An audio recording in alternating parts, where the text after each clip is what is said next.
Adamawa State Governor Ahmadu Umaru Fintri, represented by the Deputy Governor Chief Crowder said, alongside first-class traditional rulers in the state, arrived in Government House Banquet Hall Yola in the early hours of Thursday. They are in the Government House Yola for a sensitization exercise as Adamawa State Government sets to launch Adamawa Agricultural Support Program. The Adamawa State Agricultural Support Program was initiated by Governor Ahmadu Umaru Fintri-led administration in order to explore agricultural potentials of Adamawa with a view to increasing internally generated revenue and create thousands of job opportunities for the teeming youths of the state. The Secretary to the State Government, Malam Bashiru Ahmad, in his welcome remarks, says the event is aimed at intimating the royal chiefs and local government caretaker committee chairman on the significance of ADA's project, which he says will make Adamawa self-sustaining states. Malam Bashiru Ahmad noted that the state government, under the able leadership of Governor Ahmadu Umaru Fintri, will resuscitate agricultural potentials of the state with the ADA's project. I think it's not shedding more light on the area of revenue. The whole presentation is on revenue. Because what we said is the state economy is low.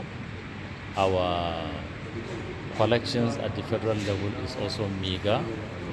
Our revenue generation is also very low. So the intention, if we are to meet up with our ambitious developmental programs, our intention is to broaden the revenue base, ensure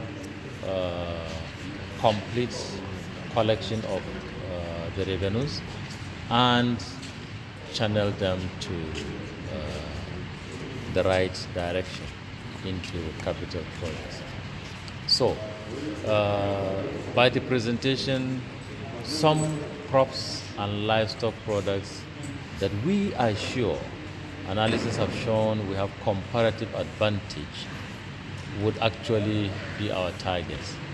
We would tax the transactions on the sales of these items in the selected international produce and livestock markets. These are markets within the state from time immemorial where produce in terms of crops and livestock are actually bought and pulled out of the state from the markets.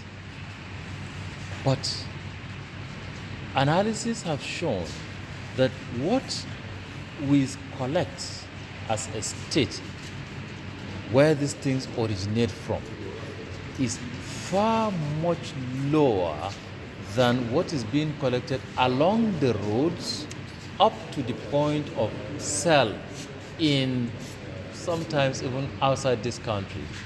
If you take cattle, for example, people take cattle from Mubi Market, move it to Lagos. Along the road, they pay taxes. On each head, they pay nothing less than 5,000. And if we take maybe 5 points to get to Lagos from here, they pay 25,000. By the time this cow gets to Lagos and you sell it in the cattle market anywhere in Lagos, just to slaughter this cow, after you might have paid 25,000, you pay Lagos State Government 10,000 naira per head just for the cow to be slaughtered. And in Adamawa, we've collected only maybe about 300 or 500 naira, and it's only maybe about 150 naira that gets to government. So we said, no, we should improve on this. If these things originate from us, then we should also, and we can see how much revenue is generated by some other people outside the state. Revenues for which we believe if we improve the value chain, what I mean now is from the cattle itself from the market, we take it to a to an abattoir, standard abattoir within the state. We slaughter it, take the hide one way, the hoofs one way, the blood another, the horns another, the bones go to a different location, and then the meat, the carcass is left. By the time you do all this within the state, and you only move final primary processed products, because all these components I've mentioned to you, you can process them, primary processing, before you now package and take them out of the state. By the time you do this within the state, what are we doing?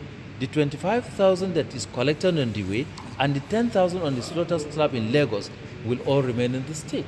The project's consultants of others, Alhaja Aminu Buhari, took time to highlight the vast economic endowment of Adamawa waiting to be tapped. The investment that is coming is not coming from government. The investment is coming from the private sector. That's how the program is designed.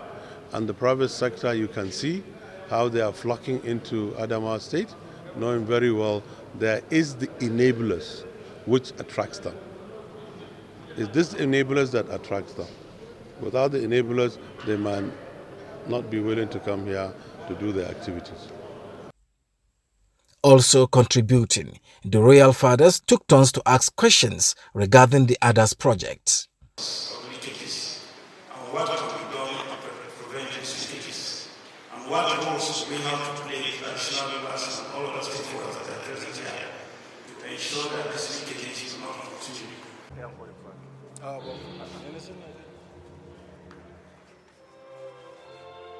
At the end of the one-day sensitization exercise with the royal fathers, they are expected to take home the message and enlighten their subject in their various communities for proper understanding of others' projects.